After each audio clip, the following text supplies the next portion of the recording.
नमस्कार, मी गणेश कदम. स्मार्ट पुणेकर न्यूज या यूट्यूब चॅनलमध्ये आपलं स्वागत आहे. आज आपल्यासोबत आहेत मच्छिंद्र महाराज वाळंज आणि त्यांच्यासोबत आहेत सोनगुरू महाराज. तर त्यांच्याकडून जाणून घेऊयात की अध्यात्म आणि विज्ञान त्याची सांगड घालून समाजसेवा कशी केली जाते, कशा प्रकारे त्यांची सेवा करतात. महाराज नमस्कार. नमस्कार. माझं नाव मच्छिंद्र विठ्ठल वाळंज. आमचं काळेश्वरी मंदिर अनुदान क्षेत्र वारजे माळवाडीमध्ये आहे. तिथून आमची श्री सेवा चालते. तुमच्या कुटुंबात आधीपासूनच भक्ती सेवा करण्याची आवड होती का? कशी आवड निर्माण झाली तुमची?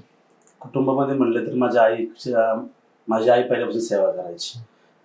काळूबाईची मूर्ती आमच्या घरात पहिल्यापासून होती. काळूबाईची सेवा माझी आई करायची. मध्ये आईची सेवा ती मी करायला लागलो. अशी पहिल्यापासूनच सेवा तशी घरात माझ्या आहे. सेवा होती आधीपासूनच सेवा होती. गुरुकृपा म्हणजे काय आणि गुरु कसा निवडावा? तर गुरुकृपा जर म्हणलं, गुरु कसा निवडावा याबद्दल जर बोललं तर आपल्याला ज्या क्षेत्रामध्ये गुरु करायचा आहे, अगदी आध्यात्मिक जर समजा गुरु करायचा आहे, त्या आध्यात्मिक क्षेत्रातला गुरु निवडताना आपण तो पहिलं बघितलं पाहिजे की त्या गुरुला ज्या देवासाठी आपला गुरु करायचा आहे त्याला त्या देवातलं काय येतं, त्या देवाची त्याला सर्व माहिती आहे का नाही. मग ही पूर्ण माहिती घेऊन आपण तो गुरु निवडला पाहिजे. आता खरा गुरु कसा ओळखावा, काय वाटतं तुम्हाला? खरा गुरु ओळखावा म्हणजे आता हे आजकालच्या चाललेल्या जीवनामध्ये जर खरा गुरु ओळखणं खरं मुश्किलच आहे तसं मला सांगितलं तर. तरी पण नाही का लोकांनी खरा गुरु ओळखायचं म्हणलं तर तो गुरु खरा आध्यात्मिक असावा. आता हल्लीच्या जमान्यामध्ये तुम्ही तर बघतायच गुरु कशा आहे, धार्मिक असावा, त्याला त्या सर्व देवाची माहिती असावी, परत तो समाजामध्ये किती तत्पर आहे तो पण आपलं बघितलं पाहिजे. हे सर्व बघून मग आपण तो गुरु केला पाहिजे. नाही तर हल्ली काय होतं, कालच काहीतरी नाही का देवाचा विषय घ्यायचा, देवाची माहिती घ्यायची आणि लगेच आज ते देवाचं करायला चालू करायचं, असे गुरु भरपूर आहेत. आणि अध्यात्म मार्गावर चालताना कोणत्या चुका टाळाव्यात असं वाटतं? आध्यात्मिक मार्गावर जर चालत असताना चुका तशा जर म्हणलं तर आपण जे देवकार्य करतो हे देवकार्य करत असताना आपण नाही का ह्या बाकीच्या कुठल्या गोष्टी म्हणा आपल्या हाताने आपण फक्त देवकार्यच केलं पाहिजे. देवकार्य करत असताना नाही का लोक अनेक स्टंटबाजी करतात, ती नसावी. देव हा फक्त आपल्या नाही का आपल्या धार्मिक मार्गातच नाही का सगळं असावं, अशा गोष्टी आहेत. त्यामध्ये बऱ्याच नाही काही काही गोष्टी अशा आहेत की लोकांनी त्या टाळल्या पाहिजे. आणि नाही का हे करता करताना देवाचा मार्ग करता आपण धर्माचा पण मार्ग आपण केला पाहिजे, अशा गोष्टी. देवभक्ती आणि कर्मयोग याचा काही संबंध आहे का? संबंध आहे ना. कर्मयोग आपण तुम्ही किती जरी देवाची भक्ती केली, आज समजा तुम्ही ज्या देवाची भक्ती करताय, भक्ती देवाची करत असताना तुम्ही वर्षभर देवाची भक्ती केली, त्यामध्ये नंतर नाही का तुम्ही चालत असताना तुमच्या कर्माने अनेक प्रकारे तुम्हाला संकट येतात, बरोबर आहे. ते संकट आल्यानंतर तुम्हाला मग तुम्ही काय म्हणता, बाबा नाही का आम्ही भक्ती करून पण हे आम्हाला संकट आलं कसं, नाही का की तुम्ही जे पहिले काय तुम्ही कर्म केले असेल त्यामुळे तुम्हाला संकट आलेले.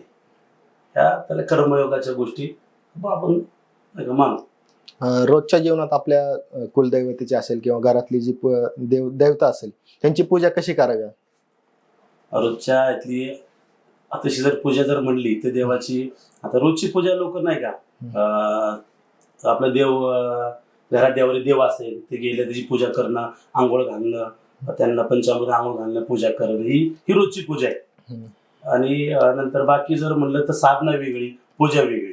ही पूजा ही रोजच्या कर्माची झाली. आणि साधना जर म्हणलं तर आपण ती ज्या देवाची आपण भक्ती करतो त्यावेळी साधना प्रत्येक देवाला वेगवेगळी वार दिलेले आहेत, म्हणजे आपण केलेले आहेत ते वार, त्या प्रकारे देवाची भक्ती असती. रोजची पूजा म्हणजे काय, अभिषेक, ध्यान जप करणं ही रोजची पूजा, नमस्कार करणं ही आपली नित्य रोजची पूजा झाली. सोनगुरू, तुम्हाला एक प्रश्न आहे. नामस्मरण महत्व काय? नामस्मरण करावं का? नामस्मरण करणं हे आता पूर्वापारपासून आपले जे काही संत आहेत किंवा जे काही रूढी परंपरा चालू झाल्या ना त्याच्यामध्ये नामस्मरणाचं खूप महत्त्व सांगितलंय की नामस्मरणात जेवढी शक्ती आहे ती बाकी क्रियाकांडामध्ये म्हणा किंवा बाकी काय आपण नित्यकर्म करतो ह्याच्यापेक्षा नामस्मरणात जास्त शक्ती आहे. तर नामस्मरण आपण जेवढं करू शकतो तेवढं आपण आध्यात्मिक दृष्ट्या अजून आपल्याला सबल करू शकतो. त्या गोष्टीची शक्ती, दैवी शक्ती प्राप्त करून घ्यायला नामस्मरण जेवढं वाढवेल तेवढा आपल्याला त्याचा फायदा आहे. एखाद्या संकटाच्या वेळी आपण देवाचा दावा करतो पण देव कधी धावून येत नाही असं वाटतं लोकांना की देव आले नाही माझ्या मदतीला धावून, तर त्याच्यावर कसा विश्वास ठेवायचा? आता लोकांचं कसं असतं, फक्त संकट आलं तर देव इतर वेळेस काही नाही. इतर वेळेस आपलं तुमचे जे काही कर्म चालू आहे, त्या कर्माने चालता. देव जर खरं तुमच्या संकटाच्या काळी तुम्हाला जर वाटलं की धावून आला पाहिजे, त्यासाठी तुम्ही त्या देवाची जी तुमची कुलदैवत आहे, ज्या देवाला तुम्ही मानता, त्याची नित्य सेवा केली पाहिजे, त्याची पूजा अर्चा केली पाहिजे, त्याची भक्ती केली पाहिजे, ते तंत्रमंत्र बोलले पाहिजे. ते केल्याने काय होणार आहे, तुम्हाला येणारं संकट ते टळणार आहे. त्यावेळेस तो देव ते धावून येणारच आहे. आणि जर तुम्ही देवाची भक्तीच केली नसेल, तुमचे कर्म चांगले नसेल, तर तुम्हाला तो आलेल्या संकटाला सामोरं जायलाच पाहिजे. काही कुटुंब आहेत त्यांना त्यांचं स्वतःचं कुलदैवत माहित नसतं, तर ते कसं ओळखता येईल? कुलदैवत ओळखणं म्हणजे ते प्रत्येकाच्या आपल्या राशीवर, जे आपण कुळात जन्माला आलो त्याच्यावर ते कुलदैवत ठरलं जातं. असं ते कुलदैवत ओळखण्यासाठी आपण एखाद्या धार्मिक लोकांकडे, ब्राह्मणाकडे म्हणा, धार्मिक लोकांकडे ते चौकशी केली पाहिजे. ती चौकशी करून त्या कुलदैवताची आपण सेवा केली पाहिजे, नित्यनेमाने ती सेवा केली पाहिजे. जी कुलस्वामिनी आहे, त्या कुलस्वामीला वर्षातून एकदा गेले पाहिजे. जो काही तिचा मान पान साडी चोळी वगैरे आहे तिला ती दिली पाहिजे. त्यावेळेस ते कुलदैवत आपलं प्रसन्न होते. घराला आणि कुटुंबाला नजर लागते असं काही असतं का? तसं जर म्हणलं तर घराला कोण नजर, आता समजा तुम्ही नाही का तुमच्या कष्टाने तुमची प्रगती चाललेली आहे, तुमची प्रगती तुम्ही करताय, प्रगती मोठी झाली, गाड्या घोड्या तुम्ही घेतलेल्या आहेत, बरोबर आहे. त्यानंतर आपल्या समाजामध्ये वाईट विचारांची नाही का जळणारी लोक खूप आहेत, तर ती आपल्या जळतात. काही लोकांनी त्या मनातून जळतात. काही लोक अशा कुठल्या तरी नाही का वाईट मार्ग करतात तुम्हाला, की जेव्हा किंवा चांगलं चाललंय याचं काहीतरी संकट याच्यावर आलं पाहिजे, असे लोक करत असतात. त्याच्यामुळे ते आपल्याला नाही का त्या गोष्टी होतात. तर जर तुमचं मनोबल चांगलं असेल, तुमची देवावर भक्ती जर असेल, तर तुम्हाला अशा गोष्टी कधीच लागू होणार नाही. अंगात वार येणं, दैव संचारणं, हे कितपत सत्य आहे? आता जर तसं मला अंगात जर वारं येणं, ते आता हे चाललेलं, आता आम्ही नाही का आपल्या या धार्मिक परंपरेने आपण चालतो, देवाच्या मार्गाने जे देवी भक्त आहेत, बरोबर आहे ना.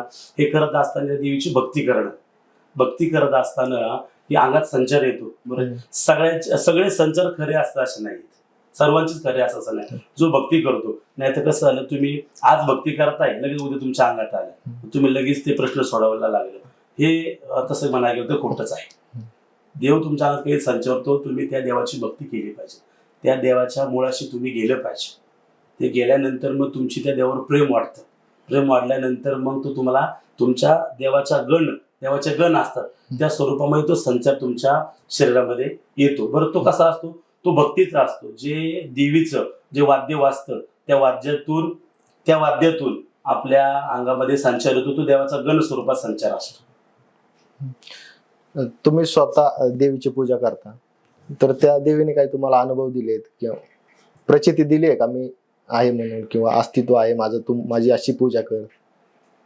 तसे आता आम्ही आता देवीची भक्ती करत असताना अगदी मनापासून भक्ती करतो. पूजा अर्चा, त्याची भक्ती, त्याची साधना आतापर्यंत केली. प्रत्येक साधना केल्यानंतर आम्हाला काय ना काय त्या देवीची प्रचिती आलेली आहे.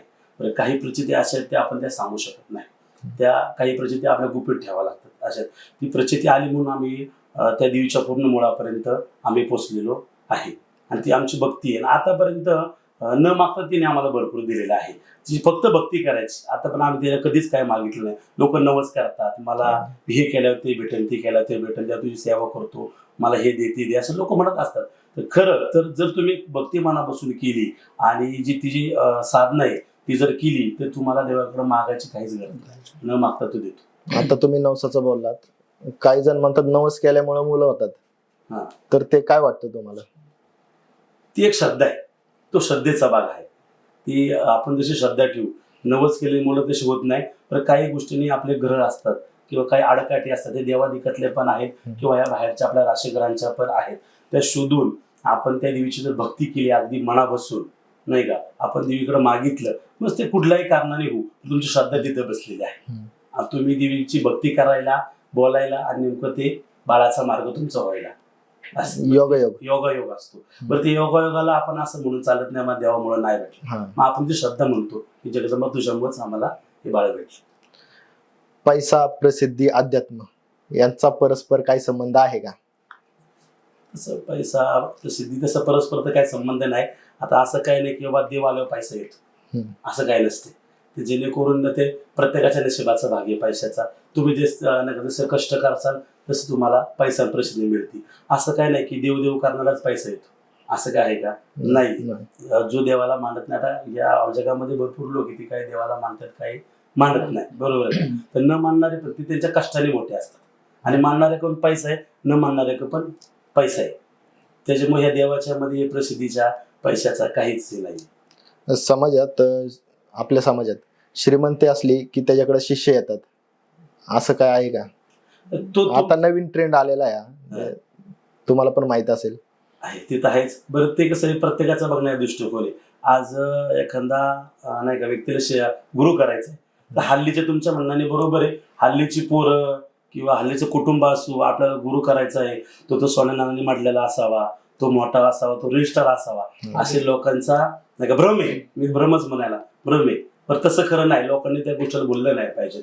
ज्याला गुरु करायचा आहे तो किती आध्यात्मिक आहे, त्याची त्या देवावर भक्ती किती आहे, किंवा त्याला त्या देवाची किती माहिती आहे हे बघून करावं. नाही तर कसं असतं, हल्ली मला एकाच देवाचं माहिती आहे, फक्त समजा नाही का, उदाहरणार्थ मला फक्त काळूबाईच, मी सगळ्या गोष्टी केल्यात, मला काळूबाईचं माहिती, आणि दुसरं कोणाला महाकालीवाला, तर त्याला माहिती हा ये मी करतो, ती हाऊस झाली, ती त्याची हे झाली, म्हणजे नाही का पडताळी न करता नाही का आपण तो त्या माणसाकडे जातो. तसं न करता तुम्ही या सर्व गोष्टी बघितल्या पाहिजे. सोनू, तुम्हाला काय वाटतंय? तसं तर आता जादा सोनं घालणं किंवा त्याच्या समोरच्याचं वागणं, राहणीमान, त्याचे कपडे, ह्या सगळ्या गोष्टी बघून माणूस सहसा गुरु करायला जातो. पण ह्या सगळ्या गोष्टी न बघता किंवा त्याला आध्यात्मिक ज्ञान किती आहे, त्याला देवाचं किती समजतंय, तो त्याच्या रोजच्या चाललेल्या जीवनामध्ये देवाची किती सेवा करतोय. देवाची सेवा करता करता त्या मूर्तीतला देव पाहून तर आपण सेवा करतोय, पण माणसातला सुद्धा देव पाहून, त्या माणसामध्ये सुद्धा देव आहे असं समजून आपण समाजसेवा सुद्धा किती करतोय. समाजाप्रती आपण काहीतरी देणं आहोत ही भावना ठेवून समाजाची सेवा करून आपण किती धर्माचा प्रचार प्रसार करतोय आपल्या, हे बघून आपण गुरु निवडला पाहिजे. पण ते पण देवीचीच भक्ती करतात. त्यांची प्रत्येकाची नाही का भक्ती करण्याची, ते करतात ते त्यांच्या घरी कसे करतात, आपण त्यांना बोलू शकत नाही ना. असं तर ती प्रत्येकाने बघितली पाहिजे. आणि दिसते हल्ली भक्ती आता प्रत्येकाची, तर मोबाईलचा जमाना झालाय त्याच्यामुळे. लिंबू किंवा उतारा काही महाराज देतात, ते काय तथ्य आहे का? त्यात काय होतं का उतारा दिल्याने? तुम्हाला तर माहिती आहे सगळं.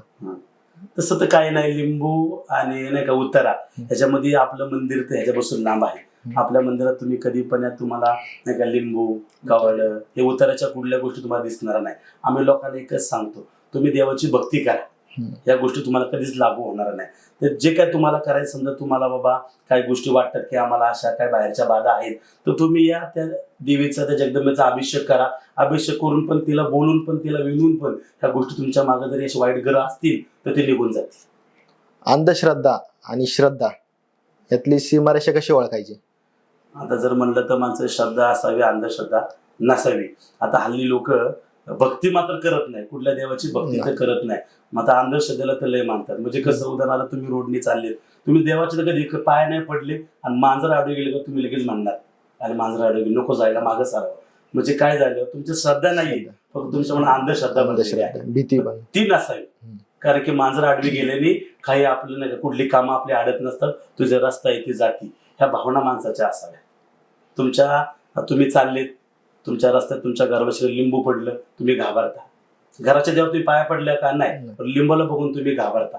म्हणजे काय झाले की तुमचं मनोबल की त्या खचत चाललंय आणि घरातल्या देवावर तुमचा विश्वास नाही. तुमचा जर तुमच्या घरातल्या असलेल्या मूर्तीवरती, देवावरती, देवाऱ्यावरती, तुमच्या कुलस्वामीवरती विश्वास असेल तर अशा गोष्टी या तुम्हाला कधीच काही करू शकत नाही. त्यामुळे सांगलं की श्रद्धा असावी, अंधश्रद्धा नसावी. एकंदरीत पाहता, तुम्ही व्हिडिओ पण पाहत असाल, हे सर्व विधी खूप खर्चिक असतात, असं काय आहे का? खर्चिक विधी असं नाही.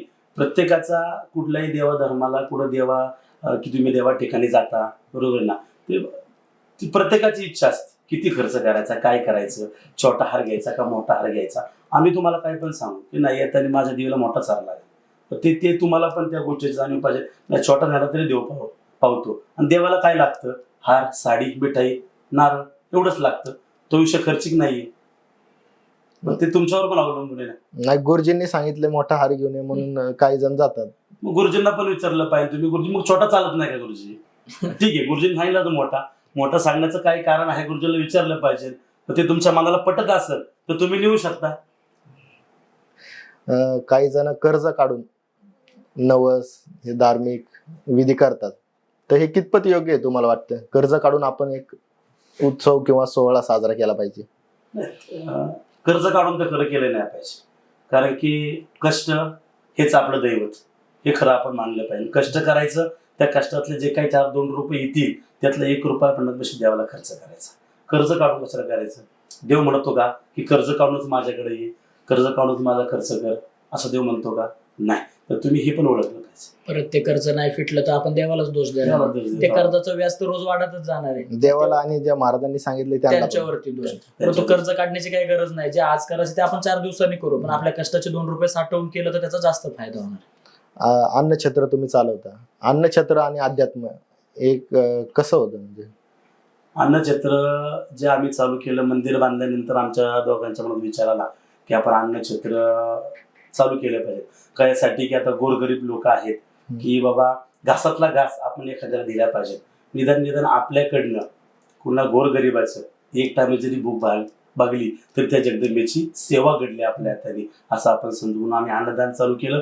आज गोरगरीब लोकांना आपल्या मंदिरामध्ये जे काही लोक दर्शनाला येतात, दूरदर्शनाला, ते त्यांच्या मनाने काय शिदा आणतात, तो शिदा आम्ही सगळं एकत्र करून आम्ही तो गोरगरिबांना आणि अन्नदान देतो. आपल्या मंदिरातून गोरगरिबांचे कोणाचे लग्न कार्य असेल त्यासाठी पण अन्न जातं. तर आपले कुठले हिंदू धर्म असतं, हिंदू धर्मातील कुठले सण असतील त्या सणासाठी अन्नदान असेल, कुठं बाबा 4-5 मुलं म्हणा त्या पुढे हिंदू धर्म कुठेतरी सण साजरा करतात, तिथे अन्नदानाची गरज आहे, आपण तिथं अन्नदान देतो. शिजवणही देतो किंवा साहित्य पण देतो, धान्य स्वरूप पण देतो. आपल्या पुण्यामध्ये काही फुटपाथवरती काही गोरगरीब लोक आहे त्यांना पण आपण आपल्या मंदिरात अन्नदान देतो.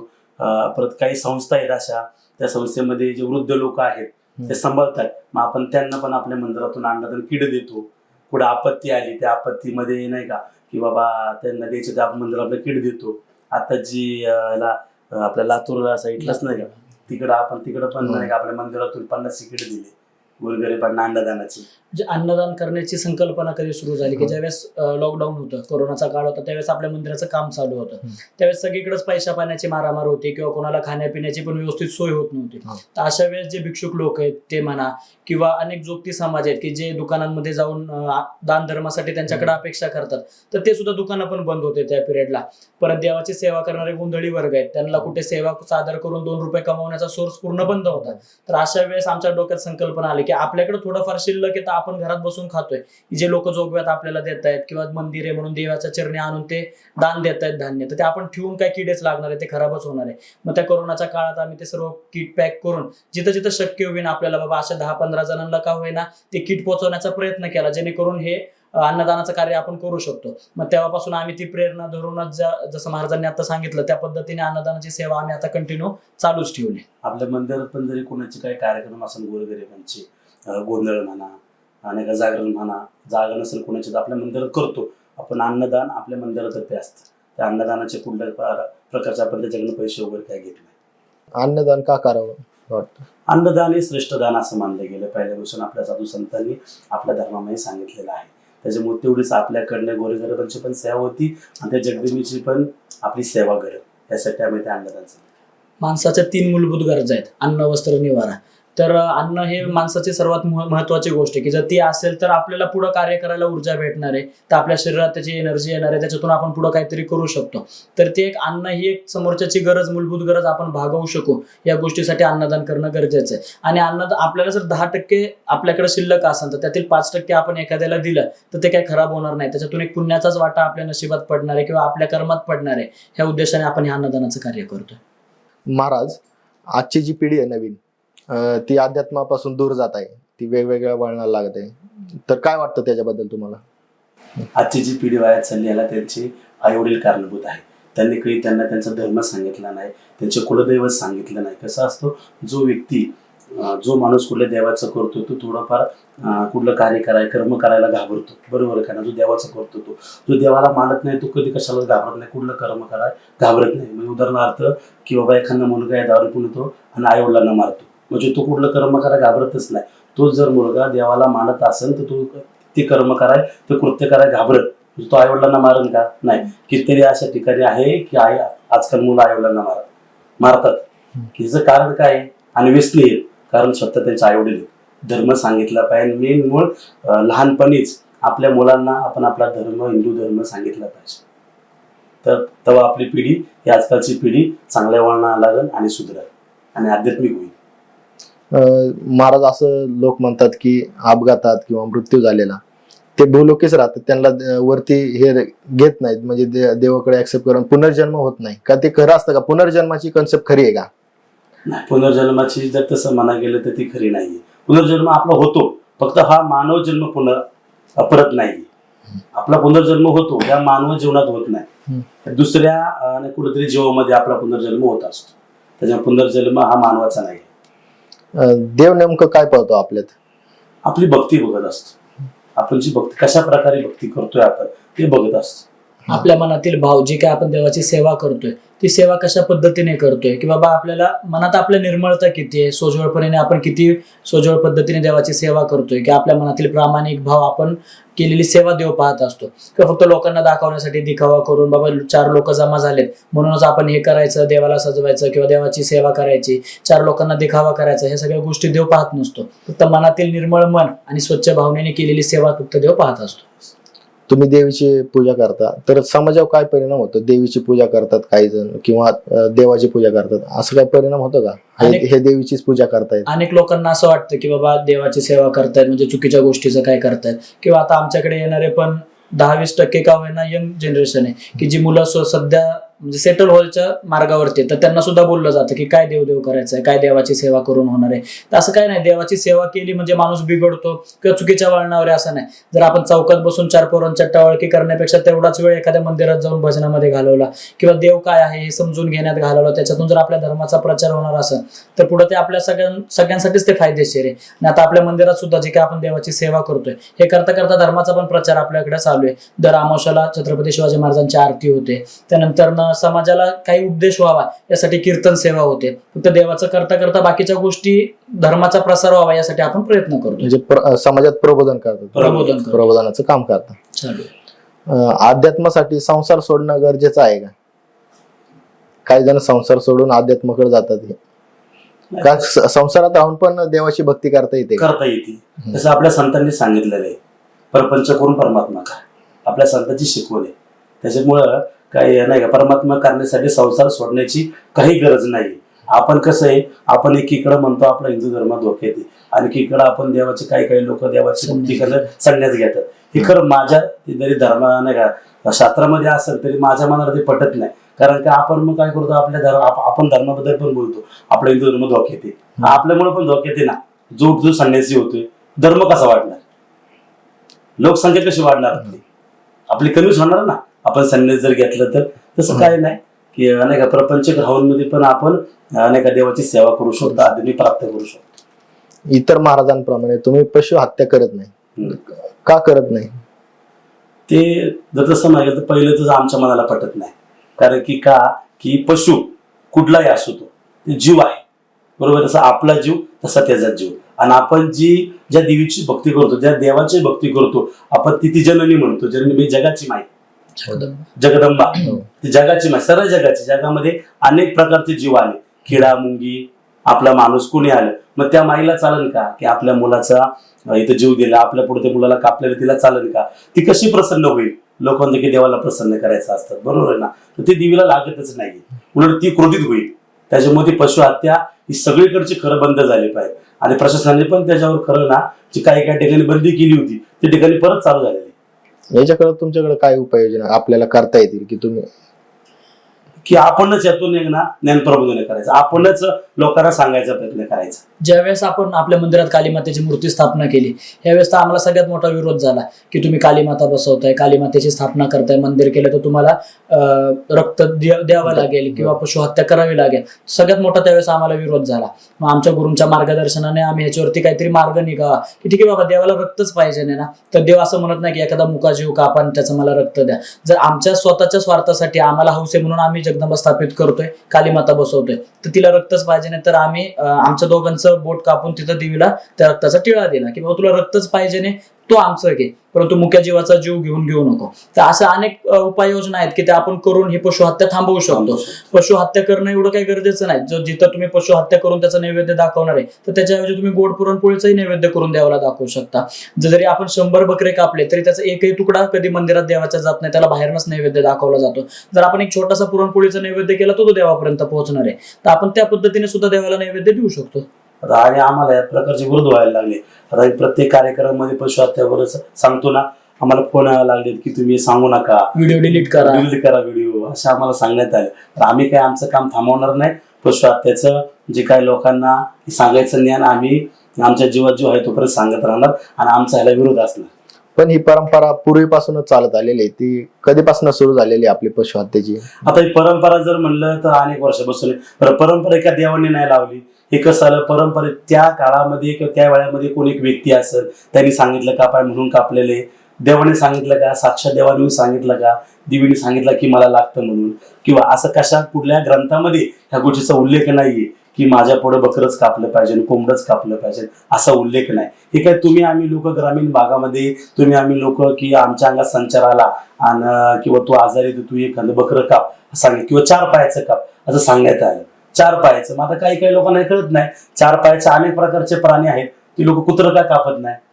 काही काही वाऱ्यात येऊन म्हणतात की बाबा मला पक्षी पाहिजे, अनेक प्रकारचे पक्षी आहेत, मग देवीला कोंबडच का कापतात? कारण की का हे खायला लागतं. तुम्ही तुमच्या देवाचं देवकार्य केलं का 4 लोक येतात, तिथं बकरं आलं का अजून 10 लोक येतील, समाज जास्त वाढेल आणि तुमच्या देवदेव लोकांना असं वाटलं की जास्त लोक आली का देवदेव चांगला झाला वाटत, तिथं पार्टी होईल. कारण हे पार्टी करण्यासाठी ही बकरा कोंबड्याचा जो काही नाही परंपरा ही पहिल्यापासून चालत आलेली. तुम्ही देवीची घरोघरी जाऊन मूर्ती स्थापन करता, परत जर घर बदलायचं असेल तर काय करता ते? आता कसं आहे, आपण नाही का प्रत्येक घरोघराची स्थापना करतो. स्थापना करण्यामध्ये प्रकार आहे.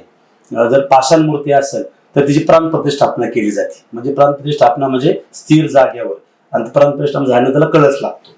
आणि आपण ज्या मूर्त्या, ज्या चांदीचे मुकोटे आपण लोकांना देतो ते बसवण्यासाठी, त्याला मग ते बॉडी वगैरे लावून ती मूर्ती बसवतात, तर त्याची आपण चलित प्रतिष्ठापना करतो, म्हणजे ती हलू शकतो.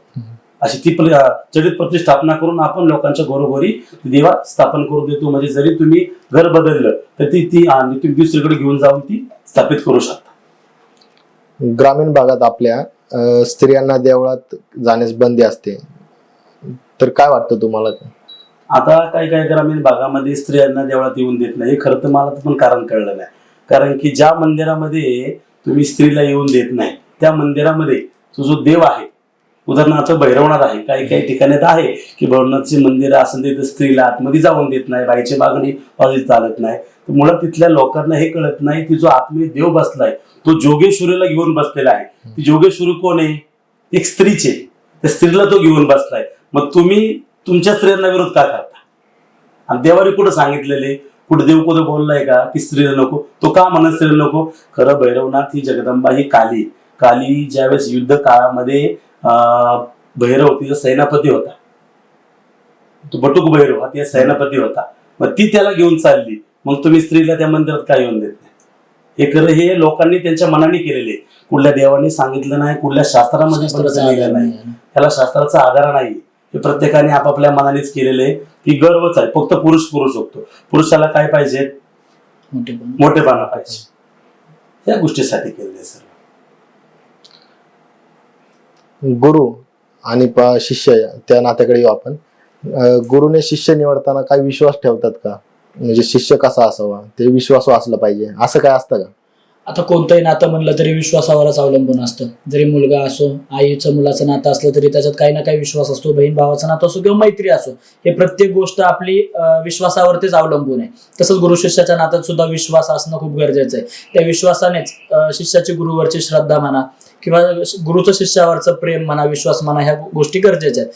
जिथं विश्वास आहे तिथे श्रद्धा निर्माण होते, आणि जिथं श्रद्धा विश्वास दोन्ही आहे तिथे समोरच्या बद्दलचा आदर सुद्धा निर्माण होतो. म्हणून गुरु शिष्याच्या नात्यात सुद्धा विश्वास असणं खूप गरजेचं आहे. आणि आता जे काही जण मोबाईल बघत असतील तर ते रील बघून तुमच्याकडे आले शिष्य व्हायला, तर शिष्य करून घेणार का? रील बघून आलेल्यांना तर आपण आपल्या इथं आलेल्यानंतर लगेच काय शिष्यता करून घेत नाही किंवा त्याच्याबद्दलची पूर्ण माहिती आपण करून घेतो. किंवा एखादं नवीन कोण आपल्याकडे आलं तर बाबा तू 4 दिवस आमच्या सोबत राहा, तुला मंदिरातील वातावरण कसं वाटतंय किंवा आम्ही जी काही देवाची सेवा करतोय ती तुझ्या मनाला पटतीये का, तुला जे आमच्याकडून पाहिजे ते तुला त्या गोष्टीतून दिसतंय का, तर तू आमच्याकडे शिष्य हो. नाहीतर आता 4 दिवस तुला आलाय नवीन नवीन, आम्हालाही तुला शिष्य करून घ्यायचंय, तुलाही गुरु पाहिजे नाही म्हणून आम्ही करून घेणार आणि उद्या 4 दिवसांनी तुला त्या गोष्टीचा पस्तावा होणार, आम्हालाही पस्तावा होणार. तर हे गोष्टी न होण्यासाठी आपण एक 4-5 दिवस तू आमच्या सोबत राहा, कार्यक्रमांना ये, आम्ही जे काही कार्यक्रम करतोय, जे काही धर्माचा प्रचार प्रसार करतोय ते तुझ्या मनाला पटतंय का, शिवाय ह्या गोष्टी तुझ्या घरच्यांनाही पटतायत का, कारण की देव तू एकटा घेणार नाहीयेस, तुझ्या घरातले तुझ्या सोबत आहेत, तुझ्या घरच्यांना सुद्धा आम्ही जे करतोय ते पटतंय का, तर आपण पुढच्या गोष्टी बघू असा आम्ही त्यांना सल्ला देतो. आपण काय केलं त्यासाठी कुणी जरी आलं तर त्यांना पहिला आपण अनुग्रह देतो. अनुग्रह देतो, 6 महिने देवीची भक्ती कर, साधना कर, त्यात तुला देवी शक्ती काय प्राप्त झाली स्वप्नामध्ये म्हणा, नाही का, अनेक तुझी साधना त्या साधनेमध्ये काय साक्षात्कार झाला तर तो देवाचा पुढचा मार्ग कर असं आम्ही सांगत असतो. तर 6 महिन्याचा कालावधी आम्ही प्रत्येकाला देतो. देवीचे काही वार असतात का? म्हणजे काही जण म्हणतात मंगळवारी, तर ते काय वार खरं आहेत का? म्हणजे त्याच वारी देवीची पूजा केली पाहिजे, मंगळवार असेल की इतर वार असतील? तसं वाराचं तसं काही नाहीये की जो दिवस येईल त्या दिवसाच्या आपण प्रत्येक दिवसाला त्या देवीची भक्ती की आपण जो देवाचा करतो त्या देवाची भक्ती केली पाहिजे. वार वगैरे हे आता झालेले आहेत, तरी पण त्यातल्या त्यात नाही का आपल्या हिंदू धर्माला मान्य करून जर म्हणलं तर बाबा देवीचे वार जर मंगळवार, शुक्रवार असे देवीचे वार आहेत. आता आपण काली मातेचं जास्त करून करतो, जर वार लोकांनी विचारलंच तर आपण त्यांना शनिवार सांगतो, शनिवार आणि आमोशा. आता खरं तर लोक आमोशाना अशुभ समजतात की चांगली नसती, गाडी घ्यावा नाही, करावा नाही, ते करा, अनेक लोक सांगतात. तर आपण आमोशाला सर्व करतो. आपलं मंदिराचं पाया खोदला आमोशालाच. आपण जरी कुणाला महाकालीची विद्या द्यायची झाली, देवी स्थापना करायची झाली, आपण शनिवारीच करतो आणि आमोशाला पण करतो. आणि जत्रा या भरतात ते पौर्णिमेला भरतात, चैत्र पौर्णिमा असेल, पौष पौर्णिमा. तर ते पहिल्यापासून रूढी परंपरा चालत आली की बाबा या दिवशी या गावाचा उत्सव आहे. कामधंद्यासाठी अनेक लोक बाहेर पडतात की बाबा त्या दिवसातून वर्षभरातून तो एक दिवस आपण सर्वांनी देवासाठी तिथं जायचंय किंवा आपल्याला जाऊन तो सण उत्सव साजरा करायचा आहे. यानुसार ते पहिल्यापासून परंपरा ती चालत आली की बाबा ह्या पौर्णिमेला इकडचा उत्सव आहे, त्या पौर्णिमेला तिकडं, असं हे पहिल्यापासून चालत आले. त्याला काही अध्यात्म हे नाहीये की आपल्या वेळेनुसार केलेलं आहे. हा, ते त्यावेळेस त्या गावाचे तिथं सगळे एकत्र जमले पाहिजे. त्या दिवसापूर्वी तरी सगळे गावातले एकत्र येतात आणि आपला सण, आपल्या देवाचा उत्सव हा साजरा करू. आणि त्याच्या अनेक आख्यायिका पण आहेत. आता पौष पौर्णिमा जवळ आली, अनेक अशी आख्यायिका सांगितली जाते की आता पूर्वापार पहिल्यापासून ही आख्यायिका सांगतात की मांढरदेवी काळूबाईची यात्रा पौष पौर्णिमेला असते. तर पौर्णिमेच्या रात्री देवीने दैत्याचा वध केला, त्याच्यानंतर देवीने तिथं स्वतःचं सौम्य रूप धारण करून तिथंच ती देवी स्थानपन्न झाली, अशा आख्यायिका सांगितल्या जातात. मग त्या आख्यायिकाच्या जुन्यात धरत आलोय आपण, त्यानुसारच मग पुढे त्याचा उत्सव किंवा जो काही वर्षाचा छबिना असतो किंवा उत्सव असतो तो त्या दिवशी साजरा केला जातो. पौर्णिमेला कशी पूजा केली जाते? कोणतं म्हणजे पौष पौर्णिमेला? हा, पौष पौर्णिमेला आदल्या रात्री म्हणजे जेव्हा पौर्णिमा चालू होते त्या रात्री देवीची पालखी असते.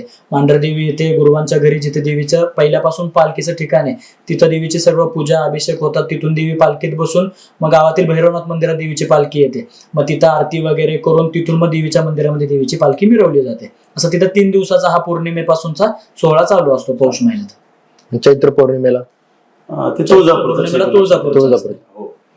तिथं पण वेगळीच पूजा असते का? हीच पूजा असते आपली? तिथेही वेगळी पूजा असते. तिथे आता प्रत्येक पौर्णिमेला देवाच्या ठिकाणी देवाचे छबिने म्हणा किंवा पालखी वगैरे केली जाते.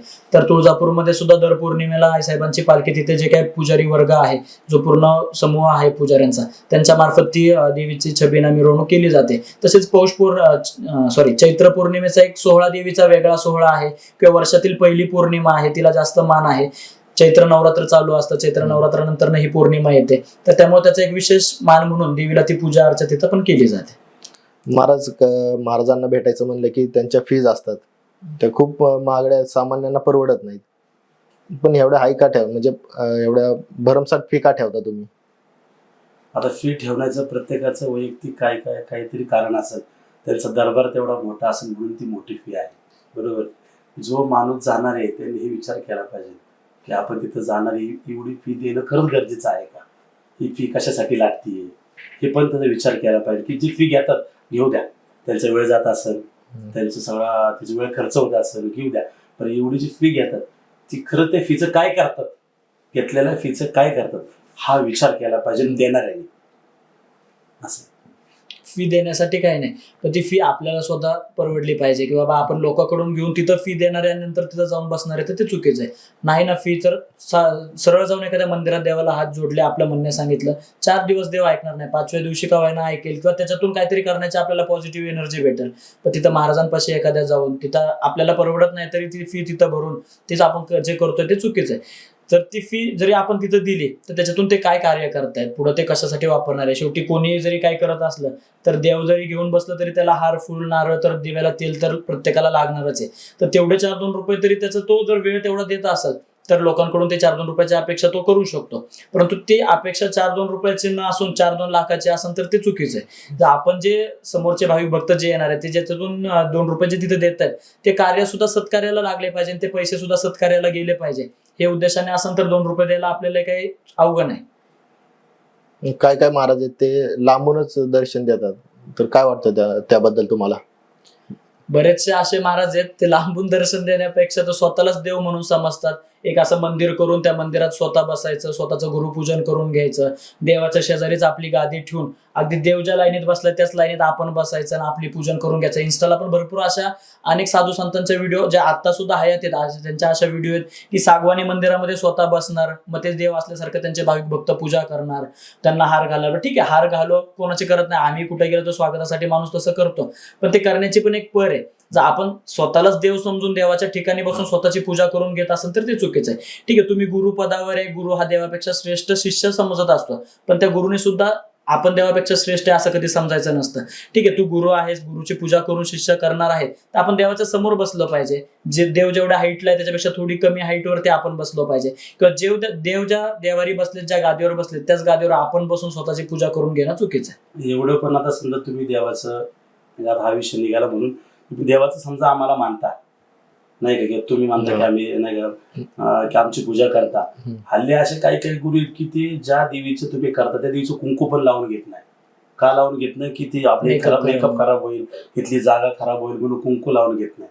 मग अशा लोकांना तुम्ही विचार केला पाहिजे, त्यांना फी द्यायची का नाही? मेकअप करतात का? पण आता भरपूर प्रत्येकाचा वैयक्तिक प्रश्न आहे.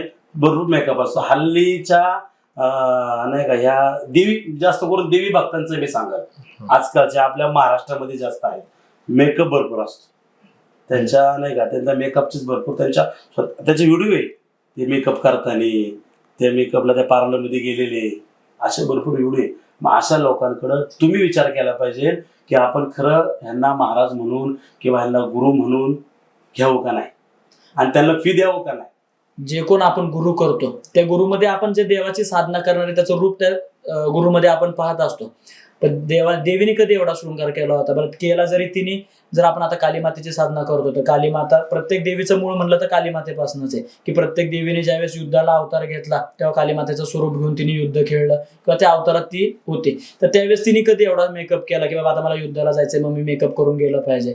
तिचं जे रूप आहे त्या उग्र रूपातच तिने जाऊन सगळ्या गोष्टी केल्या. बरं ठीक आहे, तुम्ही एखाद्या भक्ता घरी देवी घेऊन गेलेत, त्याचे भक्त तुमचं एक मोठ्या आदराने स्वागत करतोय. ते स्वागत करताना आपल्या हिंदू परंपरेत आहेच की आपण औक्षण केलं जातं.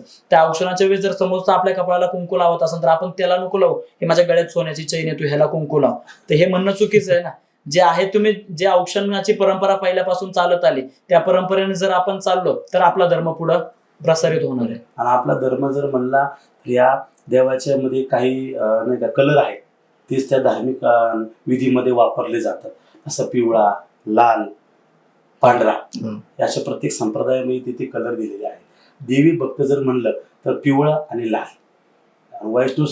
वैष्णव संप्रदाय जर म्हणलं तर पांढरा. असे कलर हे पहिल्यापासून आपल्या शास्त्रामध्ये चालत आलेले आहेत. तर हल्ली ते नाही कलरफुल कपडे. काही काही तर लोक साड्यांचे कपडे शिवले जातात. साड्या घ्यायच्या आणि ते फाडून मग त्याची धोतर तयार करायची, ड्रेस तयार करायची. अशी बरीच लोक आहेत.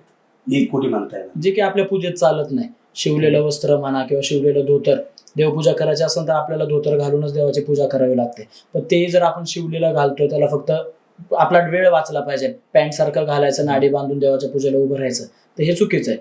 त्यात साडीचं खाली घालण्यासाठी धोतर शिवायचं, त्या साडीच्या पदराचा वरती शर्ट शिवायचा, मग हे चुकीचं आहे ना. जे काय आपल्या परंपरेनुसार जे चालत आलंय, जे वस्त्र पूजेमध्ये आहे तेच वस्त्र आपण त्याचा अवलंब केला पाहिजे, त्याच पद्धतीने वागलं पाहिजे. पूजा करताना, देवीचा अभिषेक करताना देवाला जर स्पर्श करायचं म्हणलं तर आपलं वस्त्र नाही पाहिजे. अंगावरती जे काही शिवलेलं, कारण की आपण त्याला शिवलेलं असं टाका असतं किंवा आपण कुठून पण येतो, देवाचा अभिषेक करताना हा आपल्या शरीरावरती सवळा हवं. हे पण आजकाल बऱ्याच मोठ्या जे देवऋषी स्वतःला देवऋषी समजतात, स्वतःला आध्यात्मिक समजतात, हे पण काही काही अजून माहित नाही. अभिषेक करताना नाही का पॅन्ट शर्टावरती काही तर नाईट कपड्यावरती अभिषेक करतात, नाईट पॅन्ट टी शर्टावरती अभिषेक आहेत लोकांना कळवं नाही म्हणून आतमध्ये टी शर्ट आहे काळं म्हणून वरून फक्त उपारणं घ्यायचं. बारीक तुम्ही व्हिडिओ बघा. ह्या लोकांना त्यांचे शिष्य गुरु कसे मानतात हेच मला कळत नाही. मग एवढी फीच नाही गेला, एवढे फी देता कसे मग तुम्हाला नाही का, समजा तुम्ही आम्हाला फी देताय, तुम्हाला एवढं पण हे नाही का, एवढं पण तुम्हाला धर्माचा विषय माहित नाही का, देव माहित नाही का, देवाचा अभिषेक कसा केला पाहिजे. तुमच्या घरी गौरी गणपती आम्हाला ब्राह्मण जरी आला तरी तुम्ही तो खरं ब्राह्मण आहे का, चांगली पूजा करतो का, त्याला अनेक प्रकार तुम्ही नावं ठेवता.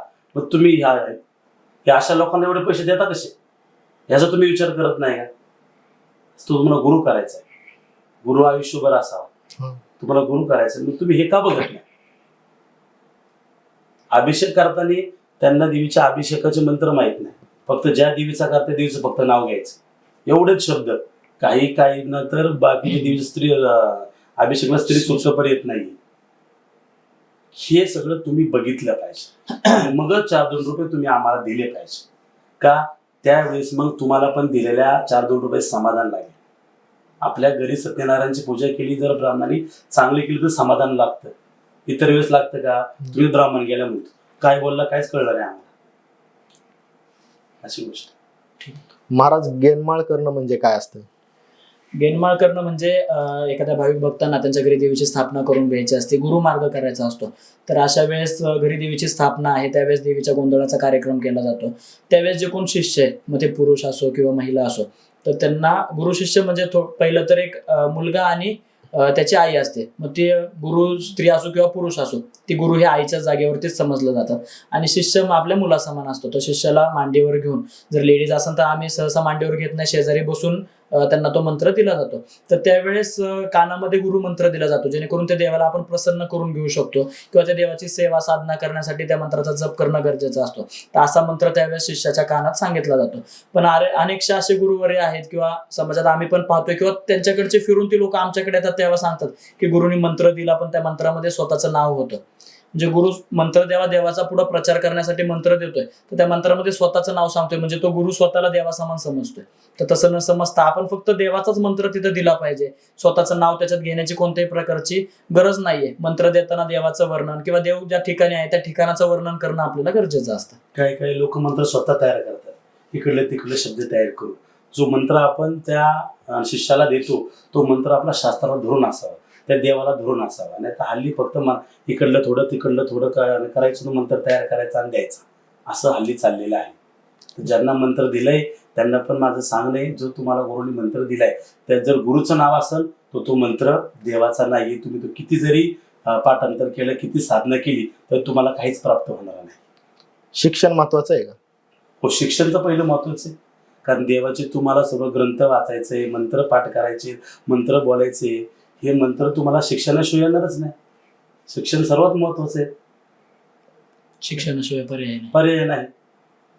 आणि असं काय नाही, शिक्षण आताच झालं, पहिल्यापासून पण जे ग्रंथ लिहिले पहिले ते काय अडाणी होते का, ते पण त्यांनी शिक्षण घेतलं तेव्हा त्यांनी ते ग्रंथ लिहिले ना, ग्रंथ लिहिलं गेलं. तर शिक्षण आपल्या पहिल्यापासूनच चालू आहे, अनेक युगापासून शिक्षणाचं महत्व आहे. आता ते शिक्षण देण्याची पद्धत थोडी वेगळी झाली. त्यावेळेस असे कॉलेज नव्हते, शाळा नव्हत्या, आता थोडं कॉलेज शाळा आहेत. जुन्या काळात वेद वगैरे शिकवले जात होते, वेदातून ज्ञान भेटत होतं, गुरुकुल शिकवले होते. पहिले सगळं संस्कृत होतं. आता पण जे मंत्रतंत्र आहेत, जे काय आपले सर्व धार्मिक पुस्तकं आहेत, देवीचे कुठल्या ग्रंथ, दुर्गा सप्तशती, सगळं संस्कृतमध्ये आहे. आणि ते संस्कृत जर देवाला प्रसन्न करून घ्यायचं असेल तर संस्कृतमध्येच वाचलं पाहिजे. हल्ली काय वर संस्कृत आहे, खाली हिंदी किंवा मराठी आहे अर्थ. तो अर्थ फक्त आता समजवण्यासाठी, तो देव प्राप्त करण्यासाठी नाही. देवाला प्राप्त करायचं असं तर संस्कृत मधलं वाचलं तरच त्याचं तेवढं श्रेय भेटतं. ते वाचण्यासाठी पण शिक्षण गरजेचं आहे. महाराज, जाता शेवटचा प्रश्न आहे, आताच्या समाजाला किंवा तरुण पिढीला काय संदेश द्याल तुम्ही? आता या समाजाला एवढंच सांगाल की सगळ्यात पहिलं तर आपला हिंदू धर्म तुम्ही जाणून घ्या. पहिल्या सगळ्यांना मुलांना हिंदू धर्म तुम्ही जाणला, हिंदू धर्म तुम्ही नाही का समजून घेतला, तर तुम्ही हे व्यसनापासून दूर राहणार आहे. आणि आध्यात्मीचा मार्ग धरा. तुम्ही केलेली देवाची भक्ती, तुम्ही केलेली देवाची साधना कधीच वाया जाणार नाही. ही तुमच्या चाललेल्या नाही का जीवनासाठी ही खूप काळाची गरज आहे. तसं जर म्हणायला गेलं तर देवाची भक्ती ही केलीच पाहिजे. आपला धर्म नवीन पिढीने जाणून घेणं गरजेचं आहे. कारण की आता लव जिहाद म्हणा किंवा अनेक धर्मांतरण ह्या सगळ्या गोष्टी चुकीच्या, ज्या आपला धर्म ह्याच्याने संपुष्टात येतो. आता सध्याच बांगलादेशमध्ये जे काही घडतंय, आपल्या हिंदू लोकांना तिथं अत्याचार होते, अन्याय होत आहे, अशी स्थिती आपल्या महाराष्ट्रात म्हणा, आपल्या पुण्यात व्हायला काही वेळ लागणार नाही. त्यासाठी आपलं जी काही नवीन पिढी आहे त्याच्यात सर्व गोष्टी हातात आहेत. तर नवीन पिढीने हिंदू धर्म काय आहे हे समजलं पाहिजे. परस्त्रीला आपण कोणत्या नजरेने पाहिलं पाहिजे किंवा आपल्या धर्माबद्दल आपल्या जनजागृती किती आहे आणि त्याचा आपण कशा पद्धतीने विचार करतो आणि आपल्या स्वतःच्या अंमलात आपण कसं आणतोय. आणि आपण तर स्वतः धर्माबद्दल जागृत होतोय आणि आपली पुढची पिढी सुद्धा आपण जागृत करतोय, हे सगळ्यात गरजेचं आहे. हिंदू खत्रेमध्ये कधी आला? तुम्ही म्हणलात आता लव जिहाद, हिंदू खत्रेमध्ये, हिंदू खत्रेमध्ये कधी आला? आता आपणच आपला धर्म समजून घेत नाहीये. आपण हिंदू आहोत, पण आपण हिंदू असताना सुद्धा समोरचा जर धर्माप्रती काय कार्य करत असेल तर त्याला आपण रोखतोय, त्याचा पाय ओढण्याचा प्रयत्न करतोय. शिवाय आपला धर्म सोडून आपल्याकडे इतके सारे देवी देवता असून सुद्धा आपण वेगळ्या धर्माचा विचार करतोय, त्यांच्या देवापाशी जाऊन पाया पडतोय. आता आपल्या पुण्यातही आपल्या नजरेपुढे भरपूर उदाहरणं आहेत की जे आता असं सांगणं काही योग्य नाही, पण आपण आपला देव सोडून दुसऱ्या देवाच्या ठिकाणी जाऊन पाया पडतोय, तिथून नाडेगंडे बांधून येतोय किंवा तिथलं पाणी आणून शिंपतोय. आता त्या पाण्यावरनं पण भरपूर चर्चा, जे खेड शिवापूर परिसरातली ती पण चर्चा भरपूर चालू आहे की तिथलं पाणी आणून स्त्रियांवरती शिंपडून त्याच्यावर अन्याय अत्याचार करतायत, स्त्रियांचे अश्लील फोटो व्हिडिओ काढतायत. मग हे जर आपणच आपला धर्माचा रस्ता जर सोडला नाही, अधर्माकडे गेलो नाही, तर आपला धर्म संपुष्टात येणार नाही. आपण स्वतःच आपल्या धर्माचा रस्ता सोडला आणि अधर्माकडे चाललोय, त्यामुळे आपला धर्म संपुष्टात येतोय. पण आता हिंदू राष्ट्र आहे, दाखवायला केंद्रात आहे. खरं जो हिंदू जी सगळी कामं करतो त्याला आपलं नाही का जे केंद्रात बसलेले लोक आहेत किंवा सरकार त्याला साथ देत नाही, तसं म्हणा गेले तर अनेक प्रकारचे गुन्हे हे आपल्या लोकांना दाखल होतात. ते खरं नाही व्हायला पाहिजे, कारण की नाही का सरकार आपलेच आहे. हिंदू राष्ट्र आहे बरं, ते पण आपल्याला ह्या गोष्टी थोडाफार सपोर्ट करतायत, त्याच्यामुळे तरी थोडाफार आपला धर्म वाचवण्याच्या गोष्टीने आपला पुढं पायवाट चालूच आहे. तर ते त्यांच्या मार्फत आणि आपल्या सर्वांच्या साथीने आपण जर धर्म वाचवण्याचा प्रयत्न केला तर 100% आपला धर्म नक्की वाचेल. आणि जर धर्म वाचवायचा असेल तर सर्वात पहिल्यांदा आपली गोहत्या थांबवली पाहिजे. ही गाय म्हणजे आपली माता आहे, ती थांबवली पाहिजे. आज तिची कत्तल आपल्या समोर जाते. तुम्ही बघसाल व्हिडिओमध्ये कितीतरी गाड्याच्या गाड्या भरून या आपल्या गाया कापल्या जातात, त्यांचं गोमांस जातं. आणि बजरंग दल म्हणा, विश्व हिंदू परिषद गाड्या अडवतं, ती मुलं त्यांच्या जीवाचं रान करून त्या गाड्या अडवल्या जातात, त्यांच्यावर गुन्हे दाखल होतात. ह्याच्यावर पण एक काहीतरी आपल्या कायदा निघाला पाहिजे या गोष्टी, उपाययोजना केली. हो, आणि कायदे निघलेत बरं, ते कायदे अंमलात येत नाहीत, ते मेन आले पाहिजे. गोहत्या जर थांबले ना तर आपल्या हिंदू धर्म हा जो धोक्यात आहे तो खऱ्या अर्थाने वाचला म्हणून आपण समजू. मेन गोहत्या थांबली पाहिजे. तुम्ही कसं वाचवणार हिंदू धर्म? आता हे आपण हेचा प्रसार करायचा, जे आपल्या संपर्कात येईल आपण त्यांना या गोष्टी सर्व सांगत असतो. हे आपण सांगून सगळ्यांचे विचार आपण बदलायचा प्रयत्न करतोय. हे असे बरीच लोक आपल्याकडे पोरं अशी येतात की त्यांना काय माहीत नसतं. आपण सगळं त्यांना पटवून सांगतो, समजून सांगतो. मुळात त्यांना मेन सगळ्यात पहिले सांगतो की गंध लावायला. तू गंध लावला तर तुला हिंदू धर्म बऱ्यापैकी काढायला सुरुवात होईल. असेल तू का गंध का लावला याचा विचार करतो ना. हो, हा, मग त्याच्यामुळे तुला पहिला गंध लाव, नंतर समजून घे. ज्या कोणत्या ठिकाणी आपण कार्यक्रमाला जरी गेलो तर तिथं सर्वात प्रथम देवाचं सांगण्याआधी महाराज धर्माचं सांगतात की बाबा आपला धर्म असा आहे, आपण इथून सुरुवात केली पाहिजे, आपण अशा पद्धतीने आपला धर्म जपला पाहिजे. आम्ही कोणत्याही ठिकाणी गेलो तर सर्वात प्रथम धर्माचं महाराज सांगतात, त्याच्यानंतर जे काही देवाचा कार्यक्रम आपण करणार आहे त्याच्याबद्दल माहिती देतात. तर असंच आमच्या प्रयत्नातून जेवढं होईल, जरी समाजाचा आम्हाला विरोध झाला, आमच्यातल्या लोकांचा झाला किंवा बाहेरच्यांचा झाला, तरी आम्ही आमचं धर्माचं प्रचाराचं प्रसाराचं कार्य करतो, ते असंच आमचं चालू राहील. कुठला विरोध न करता दुसऱ्या समाजाला आम्ही विरोध करत नाही. फक्त एवढंच आम्ही काय सांगतो, आपल्या समाजाने सुधरा, दुसरा विरोध करायचा ते त्यांच्या परीने, त्यांच्या ठिकाणी त्यांचा धर्म चालवत, त्यांच्या धर्मात ते बरोबर आहे, त्यांचं कार्य करतात. फक्त आपण आपलं करा, आपल्या धर्माबद्दल आपण चाला, कुणाबद्दल दोष करायचा नाही. धन्यवाद महाराज, तुम्ही बहुमूल्य वेळ देऊन आमच्याशी संवाद साधलात. धन्यवाद. धन्यवाद.